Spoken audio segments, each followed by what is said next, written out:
Hi there, welcome to my February specials video. This month, if you spend $75 or more, you can add a free chat ring of your choice to your order. Now, stay tuned for the games that are on special this month. In Tempting Treats, we are trying to coax this little kitty closer to us by playing a high-value point card. You start out by divvying up the cards for each player. They each get their own special deck. For younger players, they can just simply play the top card on their deck. For older players, they can have up to 5 cards in their hand and choose which card they want to play. Everybody plays their card at the same time, flipping it over or laying down the card of their choosing. Whoever has the highest point card wins that round, unless they have 2 that match. Those 2 then cancel out, and as you see here, this kitty is now going to move closer to the one who laid the 5 card. On the next round, if another player wins, this kitty will circle around the loop to move closer to them. You'll keep playing until a kitty moves to the outside of the rug, and then that player gets to keep it. You can play up to 3 rounds to capture the kitties. Whoever ends up with the most kitties at the end wins. Hookum is a risk and reward game.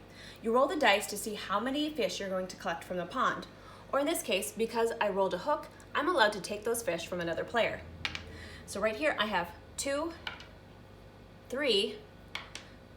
fish times 2 nets. So I have a total of 6 fish that I'm allowed to take from the pond. Or I can take an orange fish, which is worth 5 points, and 1 yellow fish, which is worth 1. So I have a total of 6 points right here. At this point, I can choose to either take my fish home and let the next player go, or I can take a risk and continue rolling. The blue dice, I do not get to re-roll, but everything else I'm allowed to. Here I'd be able to collect 3 more fish into my boat if I wanted to and keep rolling. If at any point you end up rolling the dice and you do not have any fish, you lose your entire catch. Whoever has the most points when the pond is empty wins the game. In Feats of Cheese, we are building towers of cheese and mice. On your turn, you're going to grab a cheese slice out of this blue bag here, and you're going to put it on the color coordinated pedestal. So blue on blue, red on red, orange on orange. If you draw a yellow, you get to place it anywhere you want to. After you add a cheese slice, you are also able to add a mouse. The mice are how you're going to add up points. So you keep building on a tower until somebody knocks one over. So let's say somebody knocked over this orange tower here. The person who knocked it over is not going to get any points, but everybody else who had mice on there will. So white and black are each going to get 1, 2, 3 points because there are 3 orange cheese slices on there. Brown has 2 mice on there, so they're going to get 3 cheese slices times 2 mice equals 6 points. Game ends when the entire bag is empty. Count up whoever has the most points, that person wins. Linkity is a fast-paced vocabulary game. To start out, everybody gets 7 cards, and one player lays down a card and says a word that starts with that letter. Everybody then looks at their cards and tries to find something that would be associated with that word. So say the first player said dragon. I could then play fairy tale. The next player could say princess. Somebody else could play castle. You're trying to get rid of your cards. However, you cannot play 2 cards in a row. Another player has to play between you. As soon as one player gets rid of all of their cards, that round ends. Anybody that still has cards left in their hand gets a penalty token. Play 3 rounds, and whoever has the least number of penalties wins the game. Dish 'em Out is a planning and strategy game. You start out the game by deciding who is going to be your dealer, and they're going to get this fancy little spoon.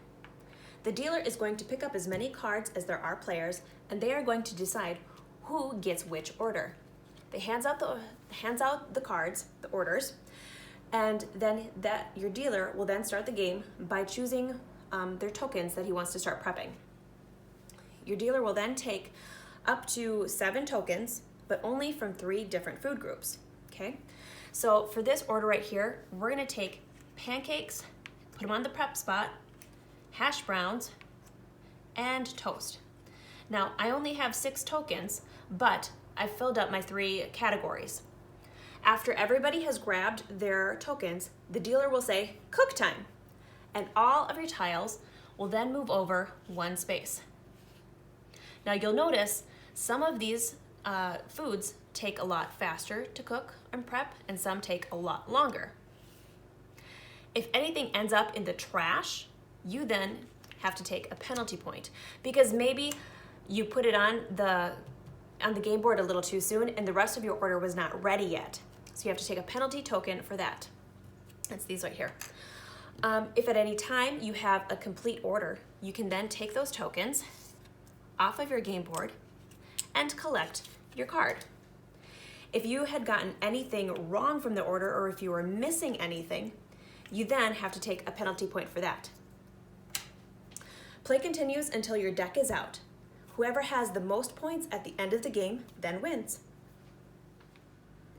A couple of other games that we have on sale this month are Bubbles and Puddles, which is a beginner toddler game, and Isle of Coconuts, which I will demo over in my VIP group later this month. So be sure to follow Simply Fun with Steph on Facebook, Instagram, and YouTube. Thanks for watching.